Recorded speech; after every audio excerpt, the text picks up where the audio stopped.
Welcome to Healthy Births, Happy Babies, where we share tips, tools, and stories grounded in natural childbirth and parenting principles, so that instead of feeling overwhelmed and confused during this exciting time in your life, you feel safe, supported, and empowered in your childbirth and parenting journey.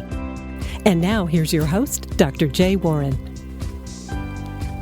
Hello, and welcome back to another episode of Healthy Births, Happy Babies. I'm Dr. Jay Warren. I'm the Family Wellness Chiropractor and the Wellness Care Coordinator here at the CAP Wellness Center. And today we have Kimberly Johnson back with us again. This is her fourth time being on the podcast. It's because she has so much information and so much wisdom to share. We're just bringing her back for yet another episode. And today's episode is Saving Your Sex Life After Having Baby. It's a subject that is often not talked about because it can be, I don't want to say taboo, but it's something that challenges a lot of parents going into the postpartum period and isn't really talked about enough. And so we're bringing Kimberly on to have a conversation about it so that moms and dads can have some more information about what they may be going through and some tools to be able to help them through it. So, but before I bring Kimberly on again, I want to take a moment to thank our sponsor, the CAP Wellness Center. The CAP Wellness Center in Encinitas, California has assembled an incredible team of fully certified holistic healthcare professionals that offer the very best in prenatal, postpartum, and pediatric wellness services. We offer acupuncture, chiropractic, massage, yoga, lactation support services, and a wide variety of birth education classes to ensure that you are fully able to experience the power of birth. So now let me introduce Kimberly to you. If you haven't listened to her on our previous episodes, please do so. You can scroll through and find it. But just to refresh you, Kimberly Johnson is a certified sexological bodyworker and a near-certified somatic experiencing practitioner. She's also a single mom, a doula, a Rolfer, and a yoga teacher. She leads workshops internationally and virtually on the intersection of women's sexuality and spirituality, as well as holistic postpartum healing. After living in Brazil for 8 years, she now resides in San Diego, California, where she has a private practice specializing in birth injury, birth trauma, and sexual healing. And that's what we're going to be talking about today. So let's switch on over to my conversation with Kimberly about saving your sex life after having baby.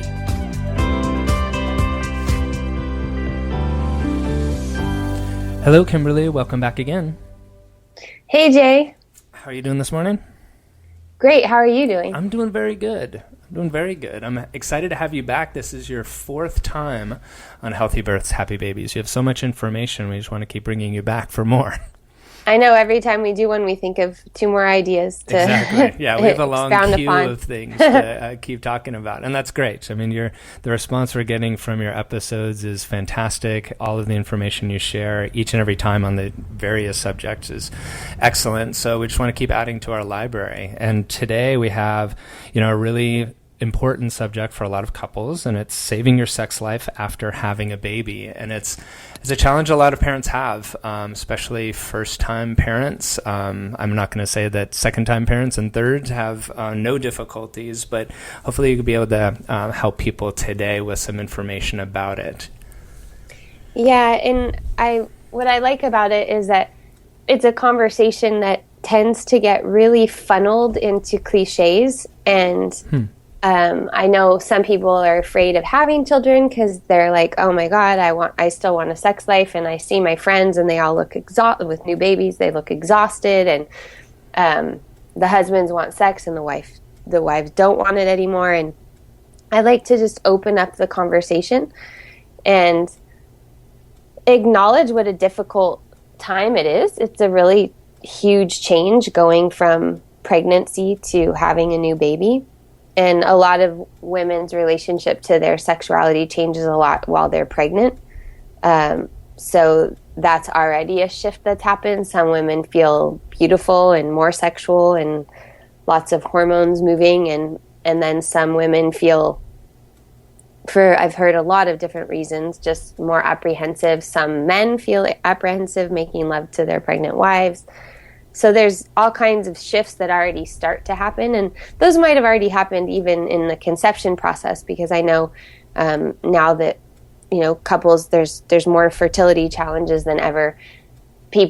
Sex gets this like heavy weight from the beginning sometimes of this functional thing rather than pleasurable thing.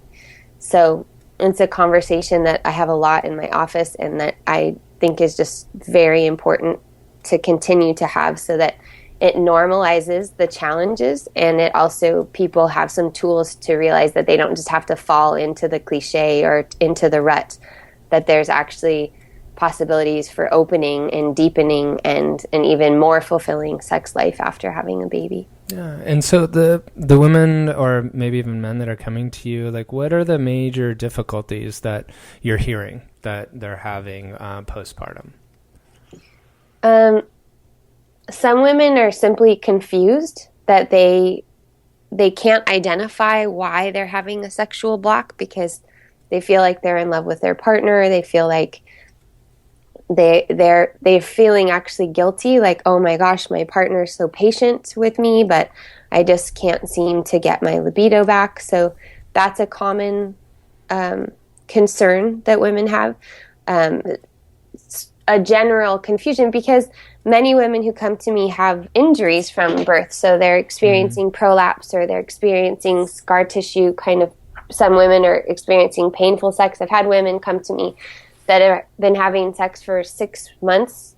So that, let's say they have an 8-month-old and they started having sex 2 months postpartum, and it's been 6 months of painful sex, but they've been continuing to do it because they know it's important rationally, and they want to offer that to their partner, and they want it for themselves, and they're hoping that it's just going to get better, but it's not.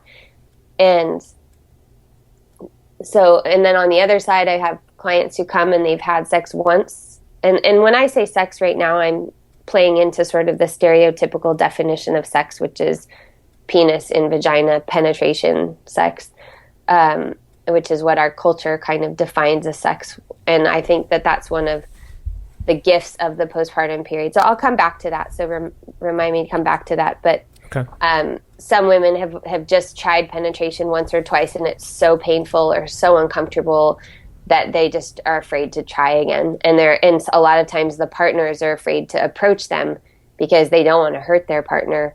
And so there becomes this really challenging dynamic of who initiates and when to initiate. And then it gets confusing. Like, women will say, oh, my partner never initiates. But when they pull it apart, oh yeah, well, maybe it's because of my initial reactions. And so yeah, there's all kinds of, and then, the men that I see that have partners who are new moms are usually coming to try to understand what's happening with their partners. And also a lot of men that I see, they just don't want to be assholes. So they're like, okay, I do want sex, but I don't want to hurt my wife, and I don't want to be like a stereotypical horny, pushy guy. But what should I do? Because, months or years are going by, and sex is an important part of the relationship for me. Right. And is it both physical changes that might have happened from the birth process, as well as, well, I guess there's biochemical and hormonal changes, but then also just energy-wise, as far as having a newborn and all the different challenges and the focus on baby that add into all of this? Yeah, I think the external changes of all those factors of time, fatigue, perhaps physical changes, all the way to birth injury, sometimes even the birth story, the way that the dynamic in the birth story shifts a lot in how the couple relate. I had an amazing birth with a couple who, during the woman's second birth, she had a very fast birth. She had a 45-minute birth, and it was her and her doula, and she already had one child. So her husband was taking care of her older child, and so he was only at the birth for like the last 1 or 2 minutes. And after that birth, she felt everyone treated her like that was such an easy birth, because it was just 45 minutes, like piece of cake.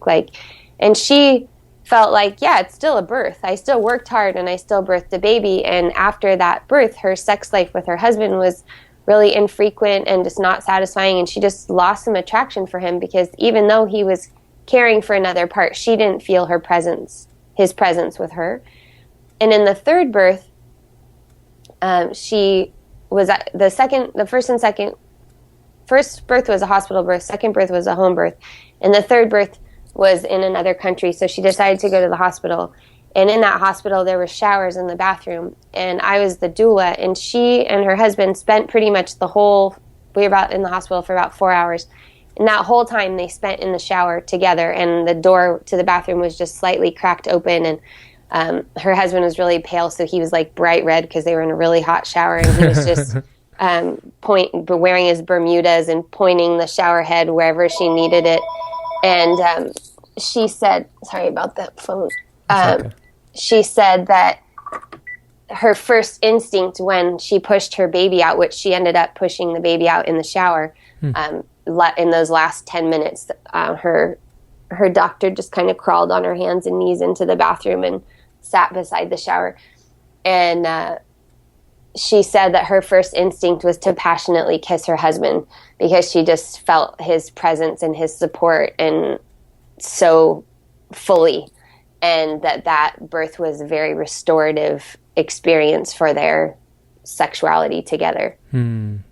So sometimes there's birth experiences where, and it can be on both ends, where men really feel like they weren't included, they were left out, or they were like pushed aside and that they didn't have the voice or the agency, or maybe they were even confused. They didn't really understand what was going on, or they didn't like how the midwife treated them. That can affect how that connection continues afterwards. So there's a lot, and then just the intangible internal changes that every parent, especially looking retrospectively, understands that we went through. That is the rite of passage. That is this. I saw this title of this book yesterday, From Dude to Dad.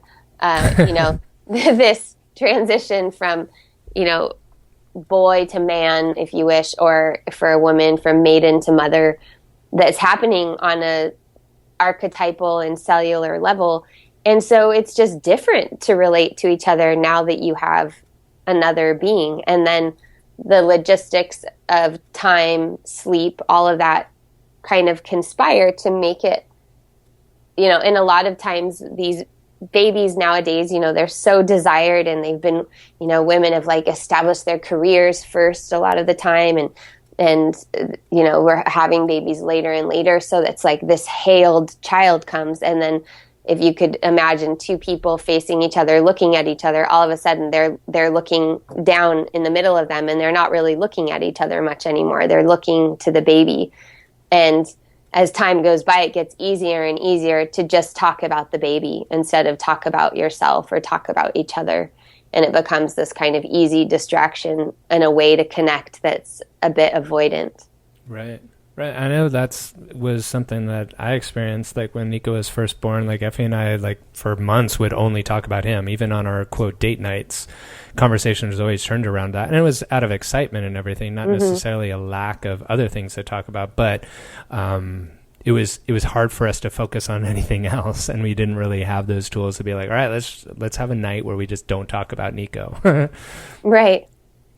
Yeah, and all that excitement is amazing and wonderful. Sure. And it just seems that as time goes on and that habit gets embedded, it gets harder and harder rather than easier and easier to come back together. Right. I've seen that with couples that are coming in to get adjusted, where, they're, young couples, they have a little one, and they call each other mom and dad rather than first names basis. Wow. Right? So and that's always an indicator of, okay, well, they are now a mom and a dad to this kid rather than a partnership, as well as being parents. Right.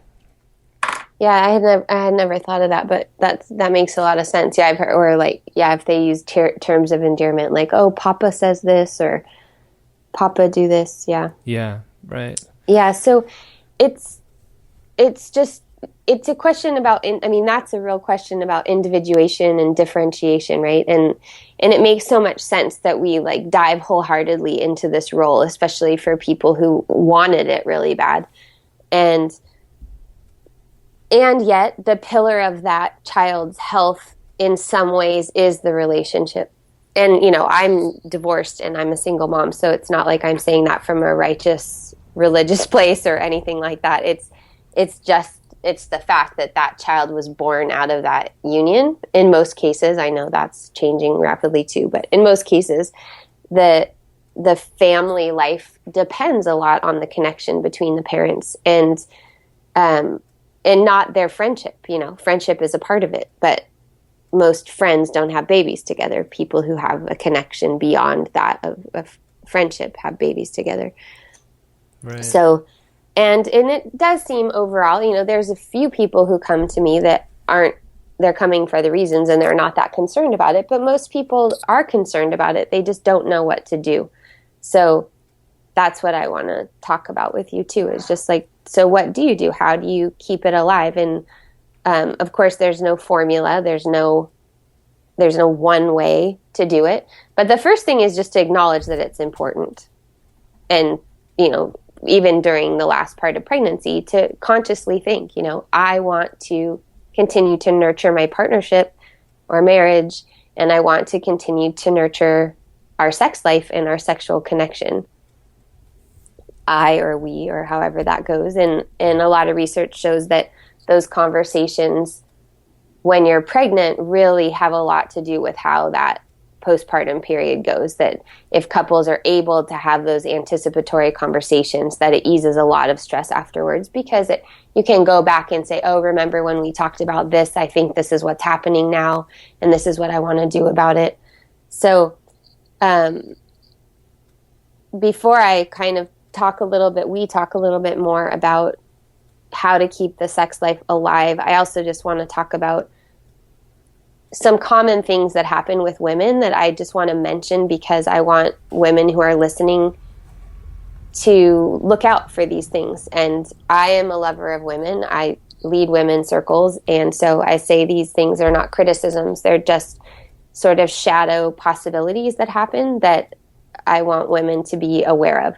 Sure. One of them is that women experience a lot of anxiety postpartum, especially type A, very highly driven older moms. There's a lot of anxiety that happens because it's difficult to have a newborn. There's a lot of newness. There's a lot of questions that don't have concrete answers.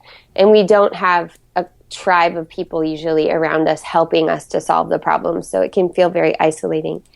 And with that anxiety, a lot of women place that anxiety on their partners, and they take a lot of their whatever they're feeling, if it's resentment about I'm doing all the breastfeeding and I'm still cooking for myself, and it gets placed on the partner, and that is sort of the beginning of the breakdown, when instead of sort of owning the anxiety, it's all of a sudden the partner's fault that a lot of things are happening. And I've even heard women like jokingly say that they're like yelling at their partner, like, why did we ever even do this?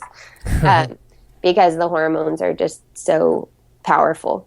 Yeah. And if there are, childbirth itself just lifts huge veils. So if there's shadow parts of relationship, which there always are because we're humans and it's a part of being alive, those tend to come to the surface.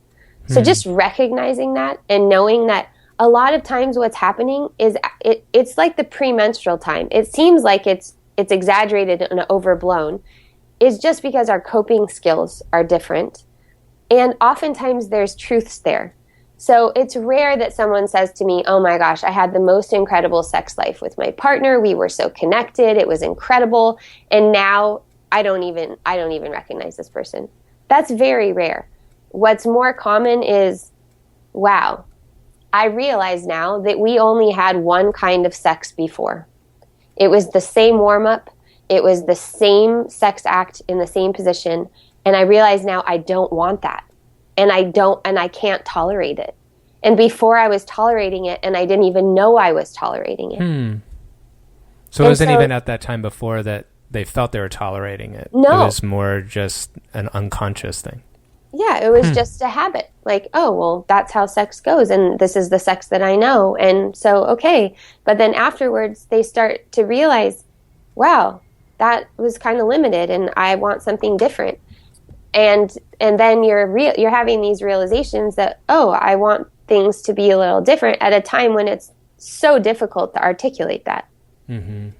And it's a very sensitive conversation to have without making the other person feel wrong, without making them feel bad, without making them feel like, oh, the rest of our sex life was shit then, and you know what I mean? Like, it's hard to have that conversation without putting it on the other person. So that's one of the biggest things, is for women to be able to name their desires specifically. It's important for men and women, but especially for women. So, I had one woman say to me, I do want sex. I just don't want the sex that's being offered to me. And I was like, well, what's that sex that's being offered to you? She's like, well, it's like he takes a shower in the morning, gets out of the shower, and wants it right then. And then I know that it's going to be one way, and then he's going to leave. So basically that was like, it was like short and probably not much foreplay. And what most women want is, and I hate the word foreplay because it makes it sound like it's leading up to something, is like, this is a real time to take climax and ejaculation off the table and have it really be an exploratory time of pleasure for both men and women. And our society is so focused on penis and vagina sex. That's what porn is. Porn is about like big dicks in openings and women who are performing male arousal trajectories. So women who are having orgasms in a way that men do, not in a way that women do, because it's made for men. So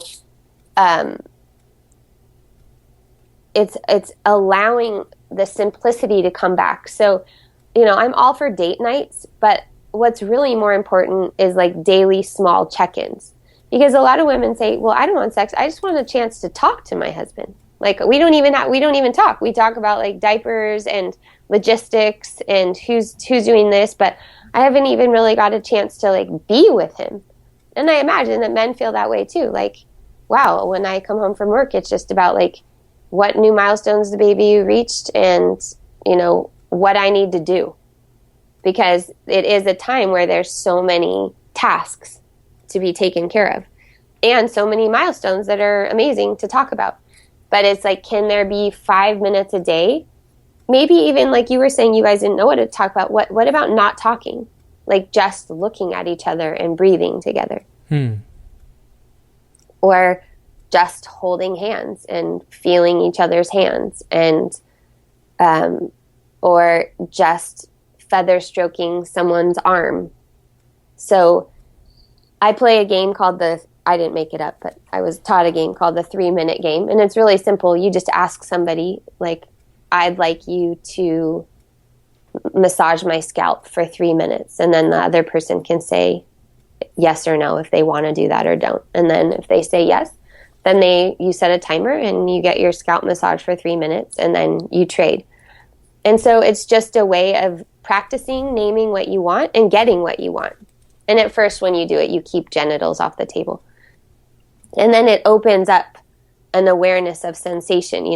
Women are giving so much to a newborn. It takes so much to nurse a baby, to attune to all the signals, to regulate yourself so that you feel sane and balanced.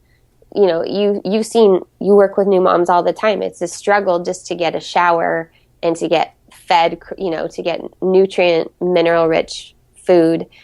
So sex can become something that women put in the category of demand. And I think where our culture is at, there's all this information out there about, multi-orgasmic this, and there's a lot of pressure. I think even saving your sex life after baby, it's like women kind of know, oh my God, this is like a big deal, and like we have to get back to this. And so there's an element of stress that's involved. But I like women to think about instead of viewing like my husband's demanding sex or I know he wants it, it's like, what as a woman do you get out of sex? What is nurturing to you? What do you receive from it? Because sex can be something that really fills you up and adds to the amount of energy that you have to offer and to give, rather than something that's like one more demand, like, oh, my baby's already on my breast and now my husband's got an erection behind me and I've got to fulfill all these needs. It's like, no, what feels good to you right now? And could you ask for that? And then knowing that that's not foreplay, it's not a lead-in, that's actually the connection that we're craving.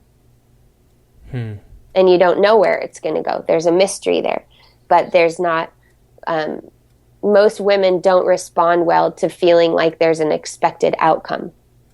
So if men can soften a little bit on how they're imagining it to go and be able to offer that nurturing touch. And then, that being said, I know a lot of men do offer that, and then it's with the partner, it's just that sexual crossing, the affection works and hugs work and all those things, but then that sexual boundary is the one that's difficult to cross. And sometimes it's because there really is some work to be done there, that maybe can't be done inside the couple dyad, that has to be done with some kind of a professional. But I think overall, if a woman feels well taken care of and supported, if there's some amount of like beauty in her environment and there's some attention to like sensuality, and then there's a bit of feminization of sex so that it's not all about penetration. I think if you even just mentioned those three things to most women, they would soften and like exhale and just relax and feel like, oh, okay, like that I can do. I just don't know if I can do that old way, or, so. And is that why in that 3-minute game you like at first taking genitals off the table? Because then it's not seen as just a matter of like how many 3-minute asks do we do before we're having sex, meaning penetration sex? Yeah, because sometimes it would end up like, okay, 3 minutes, I want a blowjob, or, right. And it's trying, elaborating our palette of sensation, which is elaborating our palette of access to pleasure. And if we are able to develop our range of pleasure sensations, then our sex will naturally blossom and grow in many different directions that could, like I said, could be actually much more fulfilling than what we had originally imagined or experienced. There's a difference between oxytocin sex and endorphin sex. And what our culture shows us is endorphin sex. That's what porn is. That's like hard, hot, and heavy. And a lot of people have that reference in their mind as that's what good sex is.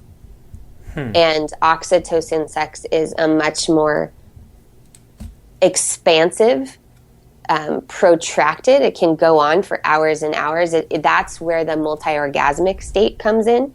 You don't hot and heavy sex. Sure, you could have a couple of orgasms, but they're not going to be, it's not going to have this, within the range of oxytocin sex, that kind of sex can have an impact. But when you're in the range of like sensory exploration and oxytocin, let's say oxytocin-based interaction, that's where much more of the unconscious, much more of the healing potential and connectedness comes in. So for some people this could be like the first time that they're even learning that. I teach people to touch. So say I'm touching your hand with my fingertips, that I'm not trying to feel I'm feeling what my fingertips are feeling, rather than wondering how it feels for you or trying to do something that feels good to you or create an effect. I'm simply touching for my own pleasure and my own curiosity. And that in and of itself is a pretty big paradigm shift, just because we're sort of trained to try to provoke a response in the other. We want to be good. We want to be really good. We want to be the best. And we want to, men often take it as like a rejection if women don't have an orgasm, and what's wrong if my husband doesn't stay hard all the time. And it becomes this like projection experience, whereas we really have the opportunity of just exploring each other. And we're every single day we're new, but especially postpartum, like we are totally new. Our body is new. It's changing every single day. And it's a real opportunity to take and I feel like the hard dick model is such a disservice because it just puts men in this. I mean, that's why anyway, like we learn in school that like men and women's sexual peak, like a man's sexual peak is at 19 and a woman's is at 29. But that's actually our reproductive peak. Like our sexual peak is actually in our 50s and 60s. And that set off a light bulb for me because from a man's perspective, I'm like, okay, well then that goes to show you right away that like a man's sexual repertoire is going to expand as like access to easy erection isn't so automatic.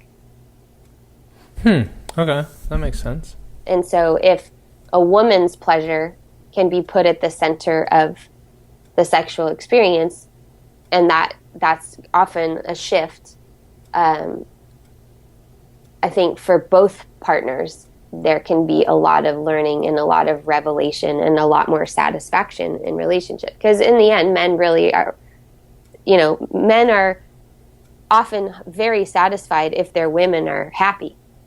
Mm-hmm. Right? If you just feel like your partner is happy with you, that's like a huge thing. And taking out this major form of connection that's what created the child in the first place just feels very destabilizing, especially for men. Right, and this seems like something like starting this conversation between a couple during pregnancy is really important. I mean, it's not required, but best to start before to be able to pre-frame things. I agree. Yeah, I think it's super helpful because actually this kind of sex, it would be wonderful if we were all learning these tools like in high school, right? To like how to communicate, how to touch one another in ways that we actually like. Because, I mean, there's people that go for years and their partner's touching them in a way that they don't really like, but they don't know how to ask for something different or initiate something different. And, so much comes into play when we're in the sexual arena that doesn't come up in other parts of our lives, which is another reason why I think it's so worthwhile to put it at the center a little bit after having a baby and make a concerted effort because it does have such healing capacity for both men, women, and then for the family because children can see when their parents are really bonded and they feel that. I mean, I remember my daughter would giggle every time that we would kiss, and then as she got older, she would like push us apart as we were kissing, be in the middle. Right. Well, and that's just healthy for the entire family unit, rather than it being, as we were talking about before, it being so baby-centric or child-centric. It adds to the child to be able to have like bonded parents. Absolutely. Mm-hmm. So with, you predominantly work with women. I'm sure there are men that you work with as well. Like what, you had talked about some of the indicators that there might be some issues that need some, maybe outside help like yourself. How would a person get in touch with you? If you could just tell our listeners how we could do that in our last couple minutes. Yeah, you can go to my website at www.magamama.com, magamama.com. My email is kimberly@magamama.com. And just leave your email or shoot me an email and I'll be happy to get back to you. I'm at work on a book right now. My deadline's coming up soon, but I still have some systems in place so that I'll be able to respond to you. Well, congratulations on the book. Thank you. Right. When's your deadline? April 15th. All right. Get to work. Mm-hmm. We'll have you on to tell us about your book then. Okay. Sounds good. So with our last minutes here, what's the major take home you'd like our listeners to come away from this conversation with?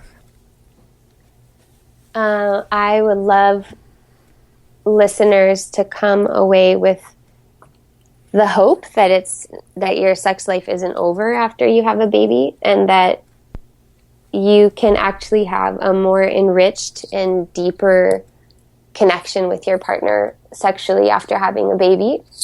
And it probably will require a little attention and effort, and, changing habits isn't easy, but that it's possible, and that there's also support out there to have these conversations if those conversations aren't ones that you can have with your girlfriends or your family. Right. Okay. Well, Kimberly, thank you again so much. So much information and so many tools that you're sharing with us. I really appreciate you taking the time and sharing your wisdom. As I was saying at the top of the show, the response that we get from your episodes is really profound. So I want to thank you for helping people out there by being a guest here. Of course. I always enjoy talking to you, Jay. Great. Well, we'll have you on soon, and good luck on your book.